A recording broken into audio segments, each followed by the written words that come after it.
네, 여러분들 중에 아주 상당 부분 우리 이경희 후보의 선거 공보물이라든가 아니면은 지난번에 그 재산 등록할 때, 이거 상당히 아주 좀 흥미로운 대목이네라고 생각을 할 법합니다. 네, 재산 등록할 때 이경희 후보를 많이 바로 여기 나옵니다. 네, 안철수 후보가 1979억 대단하죠. 자, 이경희 후보 바로 지금 제 옆에 있는 이경희 후보가 1499억, 1500억을 재산 신고를 했습니다. 허경영 후보도 돈이 많다고는 하는데 264억을 신고했군요. 여기보다 거의 한 27, 14, 7배 정도를 이경희 후보가 더 많습니다. 이른바 빅3 재산에 관한 한 안철수, 이경희, 허경영 이렇게 돼 있는데, 자, 이 나이 40대 후반에 젊고 아주 강건한 우리 이경희 후보가 1,500억이라는 재산 신고를 했다. 이게 뭐 부동산 같은 경우는 되게 공시지가일 텐데, 그러면은 실제 가치는 곱하기 2를 하면은 3천억이 정도 된다는데, 물론 뭐 아주 시체 말로 궁금증을 유발하기에 충분합니다. 자, 이제부터 이경희 후보가 어떻게 경제적으로 이룬 성과, 이 배경의 비결이 뭔지, 제가 감히 청해 듣도록 하겠습니다. 재산 신고에 대해서 많은 분들이 궁금해하시고, 그때의 이경희 후보를 아마 알게 된 분도 상당하실 겁니다. 말씀해 주시죠. 저는 이번에 뭐 조선일보에서 후보자 등록하고 나서 아파트 265채 해가지고 나왔어요. 맞습니다. 근데 현 정부 프레임을 봐서는 좀 있을 수 없는 일이잖아요. 그렇죠. 그러니까 제가 좀 많이 어떻게 보면은 비난 아닌 비난을 받았는데. 그렇죠. 뭐 부동산 투기라든가 뭐 이런 그 얘기가 있었죠. 저는 집을 짓는 사람이거든요.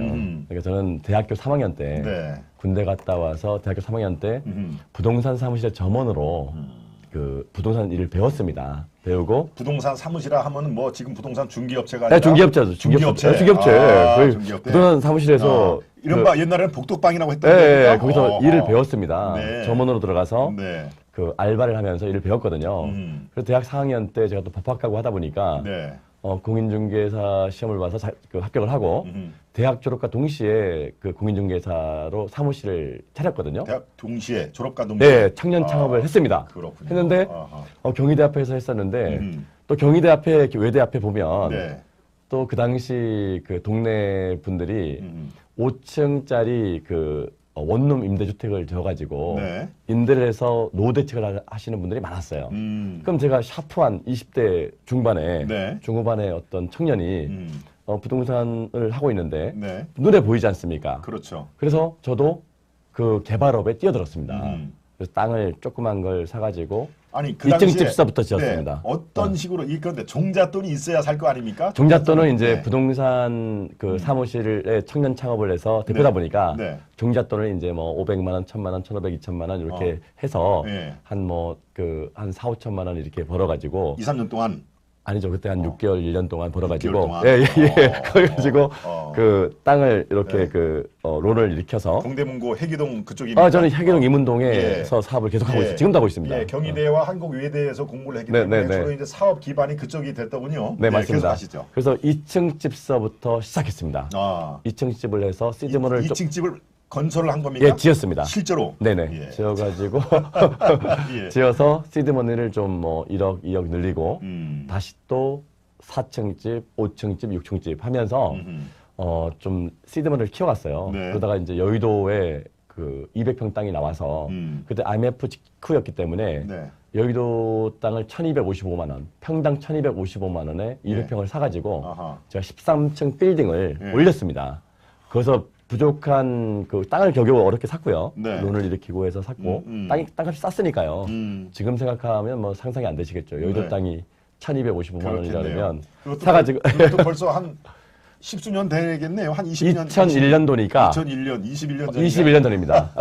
땅을 납부하고 2002년에 이제 13층 빌딩을 올리는데 공사비가 없잖아요. 그래서 공사비가 없다 보니까 분양을 통해서 오피스텔이었거든요. 오피스텔 분양을 통해서 공사비를 조달했습니다. 그래서 50% 분양해서 조달하고 50%는 임대를 하고 이런 식으로 해서 10층 이상 빌딩을 처음 2003년 2월에 완공하는데요. 우리 지금 당사로 쓰고 있는 건물인데 그러면서 거기서부터 이제 빌딩 개발 사업이 시작됩니다. 그러니까 지금 20년 동안 제가 빌딩 개발 사업을 해봤거든요. 네. 그러니까 올곧게 부동산 사업을 해봤고 개발업과 임대업 네. 또 다른 자영업 해서 계속 사업을 해왔어요. 그렇군요. 실물 경제를 익혔죠. 다른 자영업이라고 하면 어떤 거를 생각을 하면 될까요? 다른 자영업은 뭐 이제 그 여기에 지어놓은 건물에 네. 뭐 헬스 센터라든지 이런 것 조금씩 할 수 있잖아요. 그것도 네. 실제로 네네네. 조금씩 할 수 있고 또 뭐 새도 네. 넣고 뭐 다양하게 그렇군요. 하니까 예, 비즈니스에 네, 비즈니스를 하는 겁니다. 정말 뛰어난 예. 그렇게 해서 저는 솔직히 음. 한국 자본주의의 쓴맛을 봤고요. 대학 3, 4학년 때 부동산 일을 배울 때 너무나 정말 좀 처절하게 네. 좀 강인한 인내와 노력으로 어렵게 일을 배웠거든요. 그러면서 좀 포기하지 않고 네. 열심히 노력한 그 부분이거든요. 그 다음에 사업이거든요. 이거는 뭐 빌딩 개발하면서 빌딩을 지면 거기에 따른 세금을 많이 내고 네. 고용을 많이 창출하고 좀 국가 경제에 기여를 많이 했어요. 네. 근데 그럼에도 불구하고 자꾸 비난할 건 아니라 봐요. 왜냐면 저는 정말 목숨 걸고 네. 좀 열심히 청년 창업을 해서 내 사업 살리기 위해서 노력을 했거든요. 네. 그리고 그 아파트란 부분도 아파트 165채란 부분도 음. 경희대학교하고 외대에 원룸처럼 아파트를 소형 아파트를 임대용으로 짓다 보니까 네.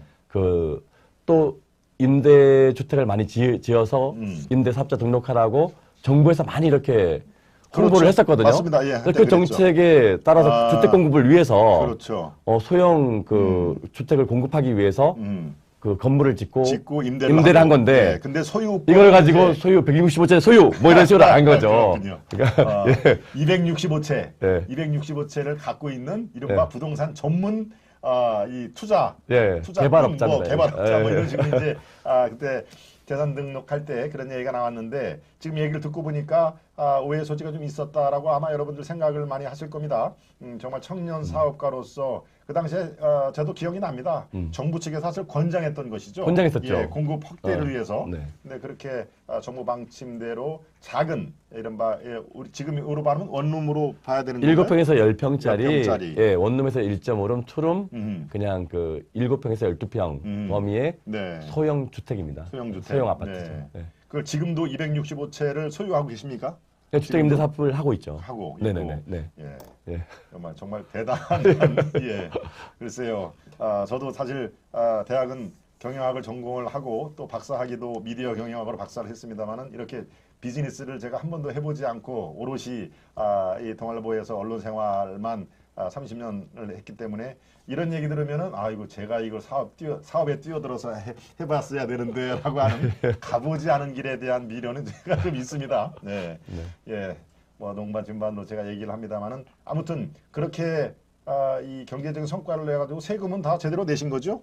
그렇죠. 그렇죠. 네. 왜냐면은 예. 그 세금은 이익 있는 곳에 세금이 있고 그렇습니다. 이익 네. 있어서 세금을 내는 거고 네. 그 다음에 그 소유를 하고 있기 때문에 미실현 이익이에요. 네. 팔았을 때 양도세를 내면 되는 거거든요. 근데 보유하고 있을 때는 어차피 지금 미실현 이익이기 때문에 세금을 아직 낼 수가 없잖아요. 네. 그러니까 팔았을 때 내는 거기 때문에 그 부분은 좀 어떻게 보면은 그렇군요. 이렇게 성장해왔을 때는 급성장해왔을 때는 그만큼 또 많은 세금을 내고 많은 고용을 하고 그렇습니다. 이렇게 해온 거거든요. 맞습니다. 네. 예.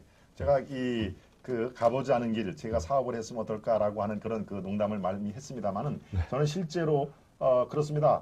자기 자수성가해서 기업을 일구고 많은 분들을 고용을 하고 월급을 주고 하는 분들을 애국자라고 생각을 합니다. 실제로. 네, 애국자입니다. 예, 맞습니다. 기업의 애국자입니다. 그렇습니다. 예, 기업하는 분들이 사실상 많은 생계를 예컨대 10명만 고용을 했다 손 치더라도 그 10명이 10명이 아니거든요. 곱하기 4, 곱하기 10을 해야 10명을 고용을 하면 100명의 그런 생존권을 지켜주는 그런 고용주, 기업주이기 때문에 그분들이 결국은 국가에 세금을 내고 저는 애국자라고 생각을 합니다. 그러니까 그런 의미에서 아주 이런 나이로서는 아직도 상당한 그런 앞으로 창창한 그런 무궁한 가능성을 보여주고 있는 우리 이경희 후보의 사업 비결 이런 걸 많은 분들이 그렇구나 생각을 하는데 자 비즈니스 사업가로서는 또 원대한 어떤 포부가 있을까요? 예컨대 뭐 정주영, 이병철 회장 같은 그런 재벌을 꿈꾸십니까? 아니면 어떤 비즈니스를 생각하고 하십니까? 저는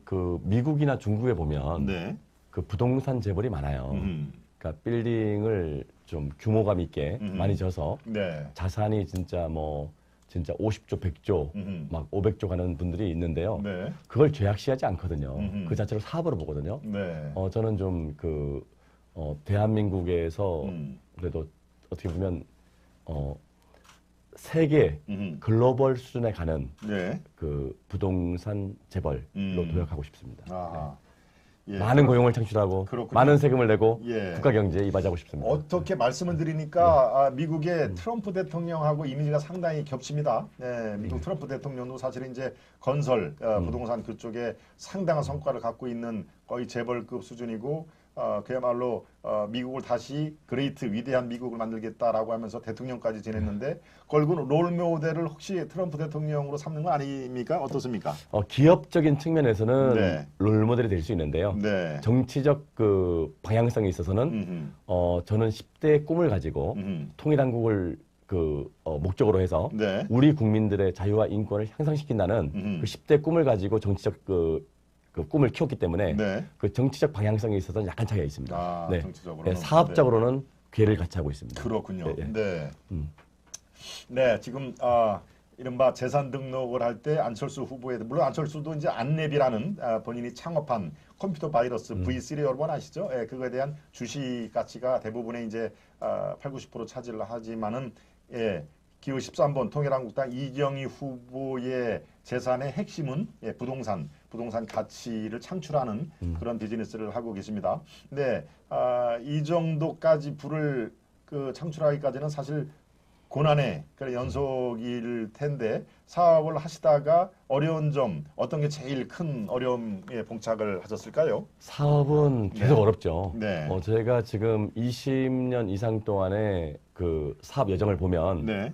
살 얼음판을 건너온 것 같아요. 그러니까 그 우발적인 상황들도 많고 네. 우발적인 어려움, 그 위기가 많거든요. 근데 그것을 저는 좀 어떻게 보면은 일단 저의 노력을 네. 저의 경험치하에 모든 노력을 다 쏟았고 그 다음에 또 하늘에서 도와주는 그 하나님이 도와주고 신이 도와주는 네. 그런 또 영역까지 있어서 지금에 있지 않나 지금 이 경기가 있지 않나 네. 왜냐하면 사업이 또 혼자 열심히 한다고 되는 것도 아니거든요. 인덕도 있어야 되고 그렇죠. 어떤 네. 보이지 않는 신의 그 신의 영역도 아하. 가미가 되고 아. 여러 좀 상황들이 있는데 네. 저는 좀 운이 좋았던 것 같습니다. 네. 그렇죠. 예, 운이 좋았다고 이제 또 겸손하게 말씀을 해주시면은 얼마나 또 이 어려운 지난한 세월이 또 있었겠습니까? 예, 정말 하여튼 그런 경제적인 성과를 이뤄내고 많은 고용을 창출하고 또 국가의 세금으로서 정정당당히 기여를 하고 하는 그런 것들은 우리가 정당하게 평가를 해줄 필요가 있다고 생각을 합니다.